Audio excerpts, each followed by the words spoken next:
Shy family. Akwaba, hello, good morning, good afternoon, good evening, depending on when you're watching this video. Welcome back to my channel.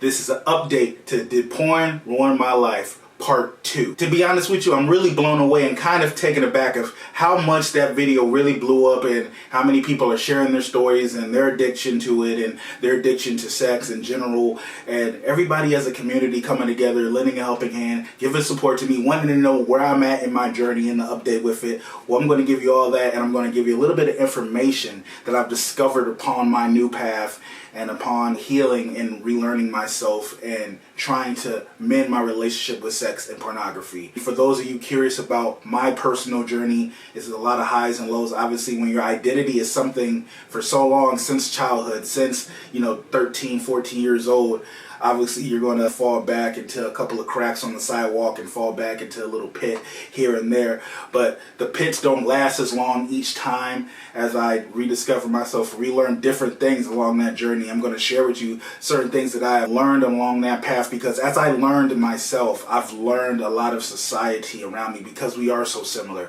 We are all one and we are also similar. The only difference is really between us, other than our skin color or pigmentation, is our culture that we were raised in, the environment around us. And those environments and those cultures also shape our beliefs and our mindsets, and sometimes even our personalities. So I've learned so much during my path and during my journey. I'm not perfect, never claimed to be. First of all, did porn ruin my life? No, it did not. It did not ruin my life. It did not take my life away. It did not, it hindered me as far as like my consumption upon it and my attention going towards it so much that I was not able to focus on so many other things. And me realizing why that was and how that was happening, and me spending so much money and me doing this, that, and the third for it, and not putting that same focus towards my own internal demons or my own goals. Spending so much money on other people or wasting so much time watching this instead of going forward towards my dreams. But I did discover one thing that was holding us back as a people. Matter of fact, two. And I talked about it. For those of you that may be new to my page, I thank you all new subscribers. I'm going to link my Instagram to the description of this video so you can see in detail, because they're both 10-minute videos in themselves. It's a part 1 and a part 2, suppression and objectification, as far as why does sex sell. And I really dove into why I feel sex sells in the modern era, why people really cling to people talking about sex within music and within media and certain things like that. But I'll briefly talk about those things first with suppression. Suppression is very much so rooted in many different things, but one of those things is shame. The shame that we feel about sex due to things that we were taught about it, like from religion, that, purity, that when you have sex before marriage or sex before a certain age, that you become less pure, or the woman's body becomes less pure, as well as the males, but more so they center focus on the woman's body, that the woman becomes less pure the more sex she has before marriage or before a certain age. And they teach that and instill that at a certain age, so that shame can be brought upon to you, as well as the shame of our bodies not being perfect.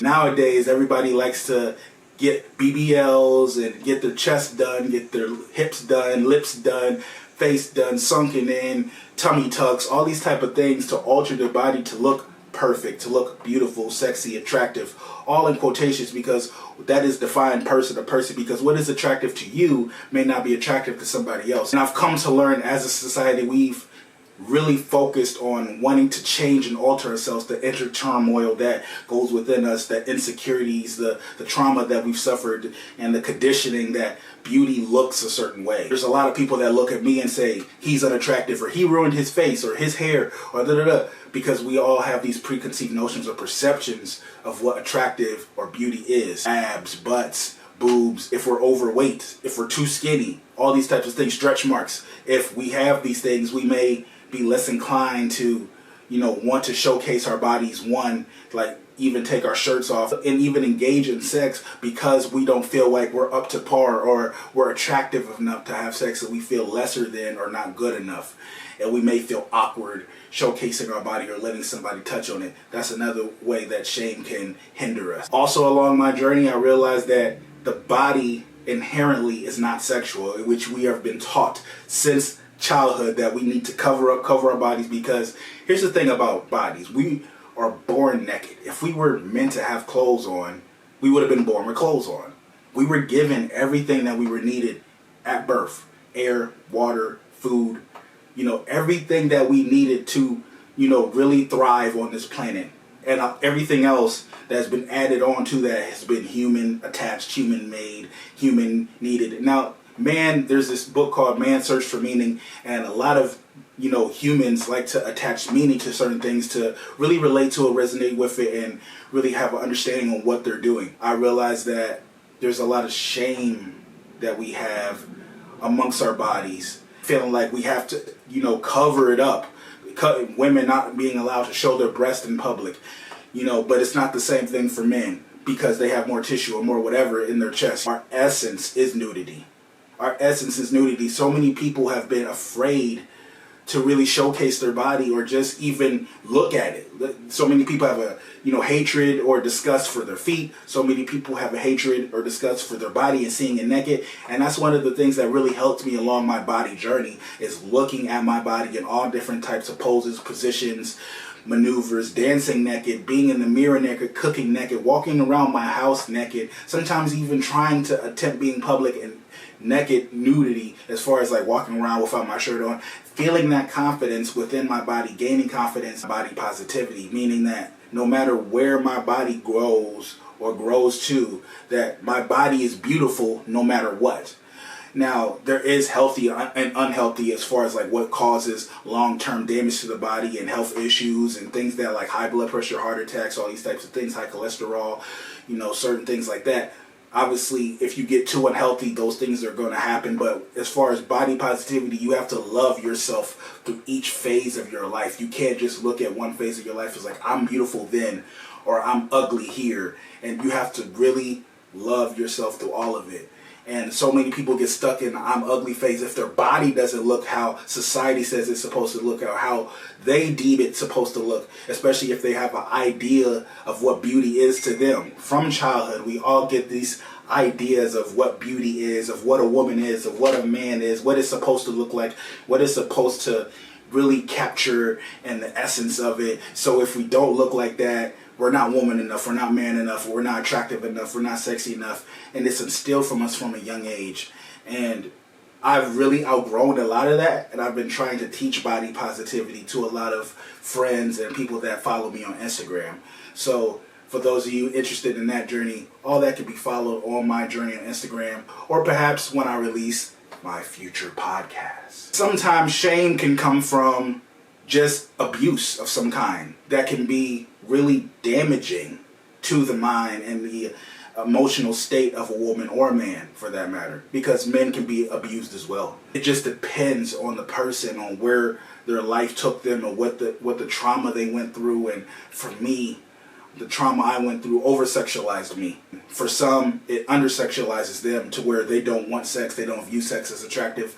They sometimes can even become asexual. Now, that's not for every single person. That's a case-to-case person. But for some people, they even go that far to where they don't even want to do it anymore because they view sex as harmful, painful, too much, overwhelming. So sometimes a lot of shame can come from these things, and over-sexualization can come from different things, and under-sexualization can come from different things as well. But those are just a couple of things that, under-sexualization can lead to shame, and then for me, over-sexualization, which was my case in my childhood and into my adult life. And the other thing I talked about was objectification. Objectification amongst men onto women, as far as men not respecting or valuing women without something being attached, without being attracted to somebody. Now, I'm not saying that you shouldn't talk to people that you're attracted to, or you should talk to people that you're not attracted to.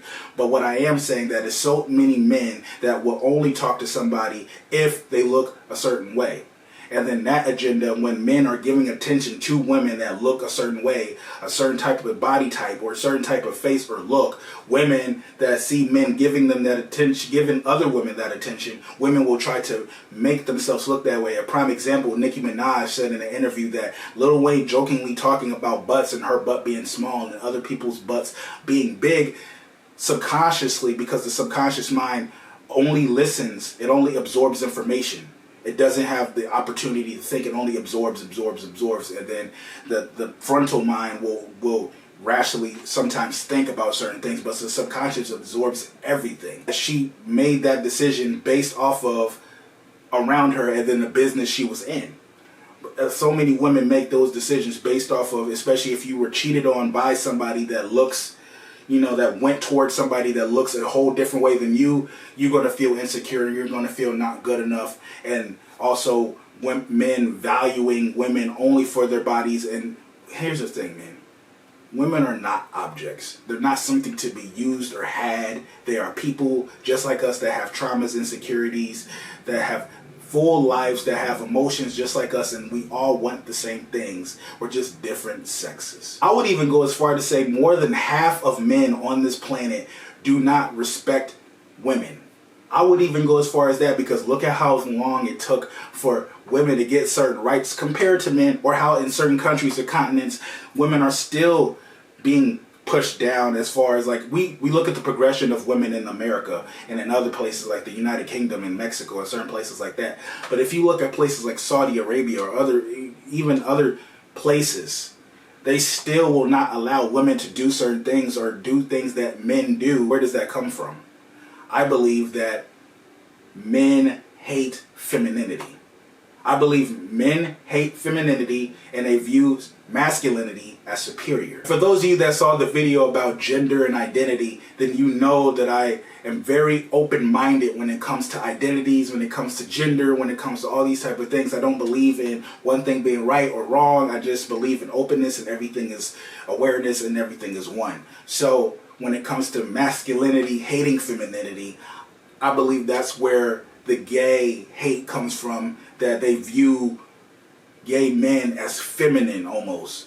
Not even the fact that, this is not what a man is supposed to like, or this is not what a man is supposed to be, or this is not what a man is supposed to dress like, look like, be attracted to, all that type of thing. I think sometimes a lot of it is they view a man liking another man, or a man liking a trans woman as gay, or being feminine, or not being completely or truly in their masculine, and a hatred towards that. Besides the fact of the things that you hear today about, it's not of God, or it's not right, or it's not this, or it's not that, or it's not the third thing. But that's a whole different conversation. But I believe a lot of the hatred towards femininity and viewing women as lesser can lead to men viewing women as their right to view their body, their right to, objectify them and want whatever they want from them and get whatever they get from them. And then also looking at their body as, if you have sex with too many people, then I do not want you. How many times have you heard men say, if she had sex with this amount of people, or she had sex on camera, her value is then lessened, as if her only value is how many sexual partners she has had, or how much she has given away her body to other people, or shared a connection. You are not just one thing, and your value is not just one thing. My value is not my penis size. My value is not how much I provide. My value is not how much I'm able to lead. My value is how I define my value. But so many times in life, we let other people define our value, and it shrinks us, lessens us, to where we look towards others for validation. And especially within sex, sometimes we look for love. In a lot of my cases, when I was growing up, I looked for love within sex because I did not view myself as worthy enough, and I needed that validation from others. So I wasn't having sex or watching pornography for, my kicks and giggles. It was all because I was looking for approval, looking for validation, looking for some type of affection, love, some type of affirmation from the opposite sex, or whatever else, to get that raise my security level. Now a lot of my relationship with sex is very healthy. I'm able to communicate. I'm able to express what I want, how I want it, because I use sex as a way of communication of what I wanted. But now I can just flat out say, I want this. This is what I want in a relationship, or this is what I want out of affection, or this is what I want my love language to be, or what I want out of love. Instead of doing that, I've learned to express and communicate. I still practice semen retention. I still practice all these things. And here's the thing about sex, and that's beautiful, that I've also learned. Sex is a divine, beautiful connection and act between two parties. No matter what parties it are, it's a beautiful connection and divine act between two parties. Discovering that and realizing that put a whole new spin on sex for me, and what it was and what it wasn't. I've never been really attracted to threesomes or anything like that because I've always been focused on that one-on-one connection. And I just didn't want to muddy the waters, because sometimes having sex can be like 2 glasses of water and you're pouring them into each other. You're mixing them. You're leaving with a little bit of the other person's energy. That's why so many people practice semen retention in general, because they realize how important it is to abstain from sex and how important it is to utilize that sex, that sexual energy that we just release from masturbation or from having sex a lot. And if we cultivate it, because it is our creative force, it is a force that we use to bring new life and energy onto this planet. And it's such a powerful thing in that way. So imagine all that powerful energy that we use to create. Imagine if we kept it inside us and we use it to create for ourselves and to heal for ourselves. So realizing that is why I started diving deep into semen retention. But I also am very sex positive. So any sex workers out there, I have no hate against you. I have no hate against pornography. I just know that it may or may not be for me in the way that it is used in the mainstream. Because here's the thing about pornography. It's a lot of fast sex. It's a lot of shallow breathing. And also learning deeper about breath work and the CO2 or CO3 levels as far as exhaling and inhaling, and then the blood regulation in the cells and all that type of thing of why breath work is so important. There's a lot of shallow breathing in, pornography, as far doing a lot of that and not actually breathing into the moment, which is part of the reasons why a lot of people don't last long when it comes to sexual activity. Sometimes just pornography can just be unrealistic to real life, to where we look at certain things in porn and then we get these ideas of how sex is, especially in adolescence or puberty eras, to where we think, oh, this is how sex is, and when we try to have sex, we think the woman is going to want to do this or that or the third thing, and they're not really interested in that because all we know is this. And that's the thing. Pornography is so much like social media, raising these serotonin levels within our brain as far as swiping motion, to where each time we're going to need a new fix. With porn, it's even more dangerous because you're raising the stakes each time, because sometimes, not for everybody, but sometimes the things that got you off in the past are not the same things that got you off now. So you're watching more intense, extreme pornography to get off. And even though you're watching this, you may or may not even want to try this in your real life. It's like, I would never try this. But because of those serotonin levels of where your mind is of constantly swiping and trying to, do this real fast, and you're just into the moment, just thinking of getting off, to where to the point to you're just raising your stakes, and it's to the extremes to where you might watch completely different porn that you might even want to do in real life. You know how many people look into porn and look at it and watch it and view this as attractive or sexy, or this type of woman, whatever type of porn that they watch, the type of person that they're in it. And if they see that type of person in real life, they're too fearful to even approach them or have a conversation with them or get to know them or express any type of desire towards that, because of their porn addiction, or because of their need to view this person in pornography as a celebrity. So you see it in real life, it's almost like a celebrity, like a movie star, a TV star. You view it in real life, but it's no association, even though they look completely different, but the physical representations are still there. So you're going to get those same type of feelings to where you feel lesser than. You feel like you're not good enough, especially if your penis size is small compared to the person in the pornography film. Or especially if you feel like as a woman, your body is not as attractive as, the body that the man that looks like the person in real life was, going away with in the, film. So really there's a lot that I've learned from that first video that you watched a couple of years ago to now. And all I've learned about sex education, and then, pornography, and then getting a deeper understanding with myself and with love and with sex and with, communication and with bodies and all these type of things. So many things play a role into sex. So many things play a role into why we watch pornography.